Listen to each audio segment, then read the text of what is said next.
এই ভাই এনে বাবলু ভাইয়ের দোকান কোনটা? ভাই আমি তো জানি না এনার দোকানদারের জিগান। ভাই এনে বাবলু ভাইয়ের দোকানটা কোনটা? বাবলু মামার দোকান, উনি তো অনেক আগে দোকান ছেড়ে চলে গেছে। আচ্ছা ঠিক আছে ভাই। ভাই বাবলু মামার দোকান তো পাশে, আপনি মিথ্যা কথা বললেন কেন? তুই বেশি বুঝছিস না, তুই তোর কাজ কর।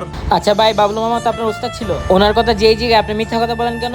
হ্যাঁ আমি মিথ্যা কথা বলি, আমি যখন সব কাজ পেরে গেছিলাম ওনারা বলছে আমার বেতনটা বাড়ায় দিতে, উনি আমার বেতনটা বাড়ায় নাই, আমি তখনই ওনার দোকানে চাকরি ছেড়ে দিছি। ভাই আপনি তো চাকরি ছেড়ে দিচ্ছেন না, আপনি তো সত্যি কথা জানেন না। এলো তোর টাকা। ওস্তাদ আমি পুরো কাজ শিখে গেছি, আপনি আমার বেতনটা বাড়ায় দেন। না কোনো বেতন টেতন বাড়াতে পারবো না, তুই জানতে। ওস্তাদ ওনার বেতন তো বাড়া দেওয়া উচিত ছিল, আপনি বাড়াইলেন না কেন? এখন আমি পুরোপুরি কাজ শিখে নাই, ওই লবণ আর চিনি মিলাই লাই। এখন যদি ওর বেতন বাড়াই দিই তাহলে ওই নিজের ওস্তাদ হওয়া শুরু করবো, এই জন্য পরে কাস্টমারের অসুবিধা হইব।